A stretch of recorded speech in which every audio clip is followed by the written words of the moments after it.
লাবণ্যবাজার club সম্প্রীতির পরিচালনায় রক্তদান ও বিনামূল্যে স্বাস্থ্য শিবির। কাঁথি ৩ নম্বর ব্লকের অন্তর্গত লাবণ্যবাজার ক্লাব সম্প্রীতির পরিচালনায় এবং লায়ন্স ক্লাব অফ কন্টাই আগামীর উদ্যোগে স্বর্গীয় শ্রীকৃষ্ণ জানার স্মৃতির উদ্দেশ্যে বুধবার সকালে স্বেচ্ছায় রক্তদান শিবির, বিনামূল্যে চক্ষু পরীক্ষা ও রক্তের সুগার নির্ণয় কর্মসূচি অনুষ্ঠিত হয়।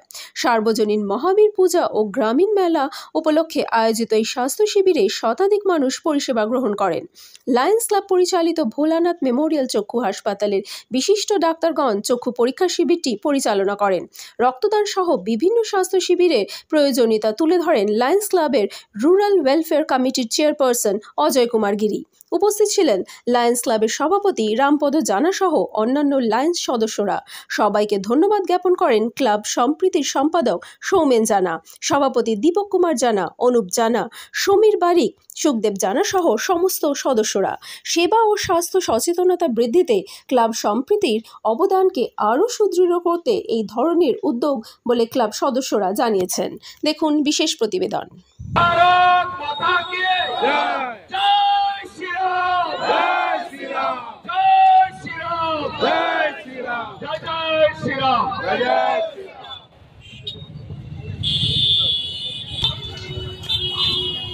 মোমবাতিটা জ্বালাবার জন্য আমাকে বলবো, তাপস ভাই এসো। সুন্দর হয়ে গেছে। আচ্ছা ঠিক আছে, আচ্ছা সোমা দেবো,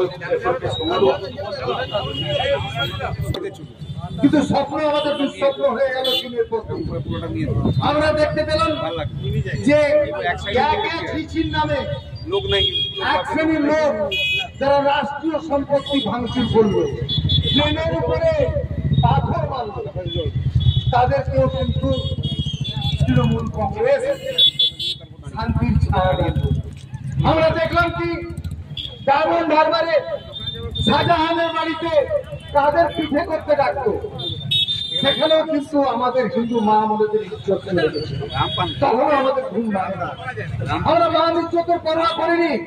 তারপরে মুর্শিদাবাদে দেখলাম শামসেরগঞ্জে যে একদল মানুষ ওয়াকফ কি বুঝলো না, ওয়াকফ কি জানলো না, ওয়াকফের প্রতিবাদের নামে অসহায় পিতা পুত্র হিন্দু মানুষকে খুন করলো। কি অপরাধ ছিল আমরা দেখেছি, সোশ্যাল মিডিয়ায় দেখেছি কিভাবে নৃশংসভাবে নিজের সংসার দাউ দাউ করে চলছে। আর এই সংসার পশ্চিমবঙ্গে যখন পালিয়ে যাচ্ছে, টুপি দাড়িওয়ালাদের কাছে হাত জোড় করে বলছে আমাকে চলে যেতে দাও। তার সব ঘর বাড়ি ছেড়ে ক্যাম্পে গিয়ে দুটো খাদ্যের জন্য হাহাকার করতে হচ্ছে। এই আমার পশ্চিমবঙ্গ।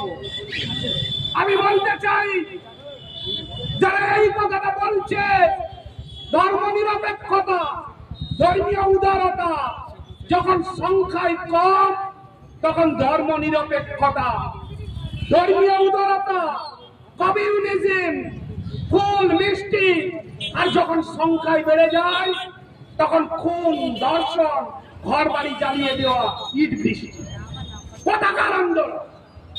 কেন, কি করে লড়তে হবে একসাথে, লড়তে হবে একসাথে, লড়তে